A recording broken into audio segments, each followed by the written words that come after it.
परिचय देना होगा।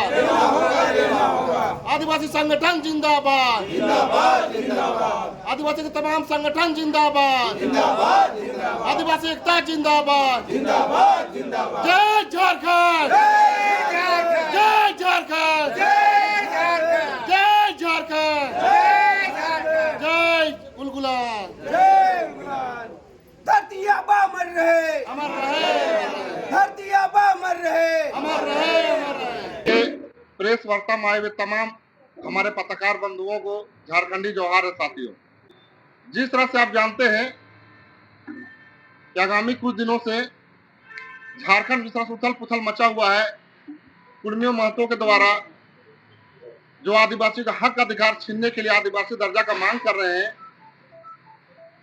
उस मांग के खिलाफ में हम लोग आदिवासी समाज हर जगह जगह पे अपने धरना प्रदर्शन विरोध मार्च कर रहे हैं।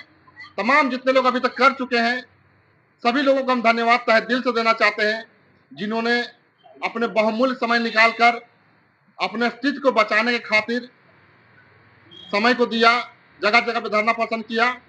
उसी के हम लोग बड़े रूप पे पैमाने पे हम लोग मोरहाबादी मैदान पर जो हम लोग 5 अक्टूबर को जो घोषणा किए थे उसको कैंसिल करके हम लोग 12 अक्टूबर को कर रहे हैं।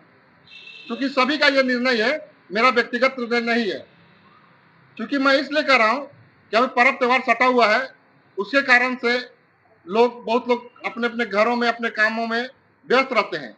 लेकिन जिस तरह से आप जानते हैं कि जो हमारा अस्तित्व का सवाल है, अपना हमारा जो खतरा जो मंडरा रहा है, इस खतरा को मंडरा रहा है जो हमारी केंद्र सरकार आदिवासी को अगर किसी भी तरीका से अगर आदिवासी दर्जा देती है कुर्मी महतो के द्वारा, तो हमारा आर्थिक, सामाजिक, राजनीतिक, धार्मिक, सांस्कृतिक सभी तरह से हम भिन्न हो जाएंगे, खत्म हो जाएंगे।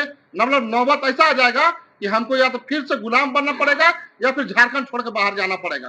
तो उस परिवेश में जिस तरह लोगों ने देखा है कि झारखंड के बच्चा हो, युवा हो या बुजुर्ग हो, सभी लोगों ने बहुमूल्य योगदान देते हुए जगह जगह पे धरना प्रदर्शन किया है। तो मैं तमाम जितने भी सामाजिक संगठन के अगुवागण है, धार्मिक अगुवागण है, बुद्धिजीवीगण है, सबों से हाथ जोड़ के विनती प्रार्थना करते हैं कि मोरहाबादी में ऐतिहासिक हमारा आक्रोश महारैली जो होगा 12 अक्टूबर को, उस समय आप लोग सभी लोग अपने पारंपरिक वेशभूषा के साथ साथ, पारंपरिक वाद्य यंत्र के साथ साथ, पारंपरिक हथियार के साथ आप लोग उपस्थित हो।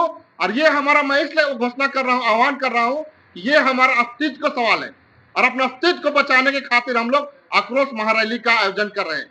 तो मैं फिर से पुनः कहता हूँ कि 12 अक्टूबर को दिन रविवार पड़ेगा। सब लोग 11 बजे से हमारा 5 बजे तक कार्यक्रम चलेगा।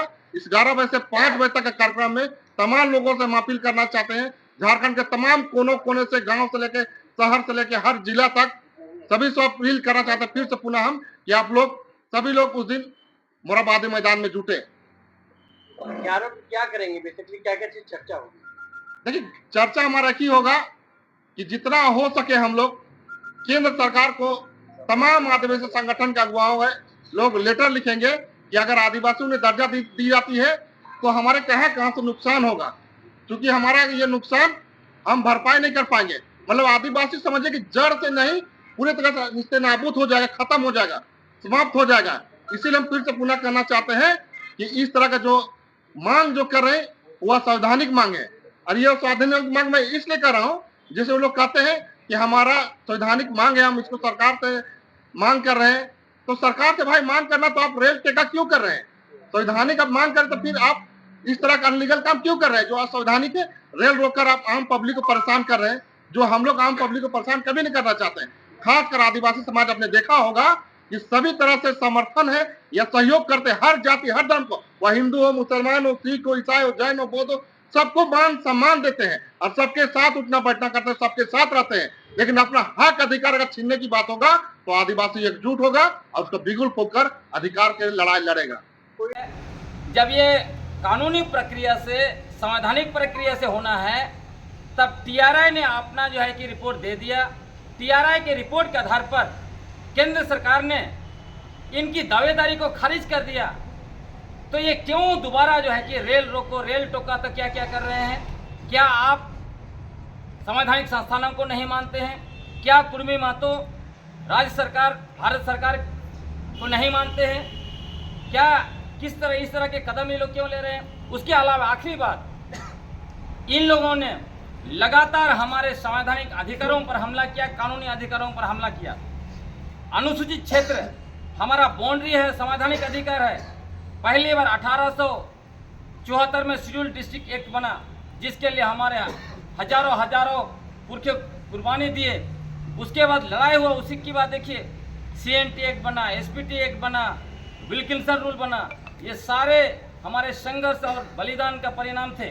और ये लोग ये जो अनुसूचित क्षेत्र जो बना जब संविधान में आया, इसको खत्म करने की मांग किया, हाई कोर्ट में चुनौती दिया। उसके बाद पेशा कानून आया, हमारे पुरखों की पारंपरिक स्वशासन व्यवस्था को संवैधानिक शासन की शक्ति और अधिकार देने के लिए इसको भी जो है कि निरस्त करने की मांग की। जब 1996 में आया, 1997 से इस पर हमला किया, कोर्ट में गए इन लोगों ने, कोर्ट में हारे। उसके बाद भी अनुसूचित क्षेत्र को भी लेकर चुनौती दिया, वहाँ भी हारे। और अभी जब हम लोग पेशा कानून को लागू करवाने के लिए हम लोगों ने थोड़ा मूवमेंट शुरू किया और सरकार भी तैयार हो गई, तभी लोग क्या कहते हैं, ये जो है पेशा कानून काला कानून है। जब तक कुर्मी महतो को जो है कि ST का दर्जा नहीं मिलता, पेशा कानून लागू नहीं होना चाहिए।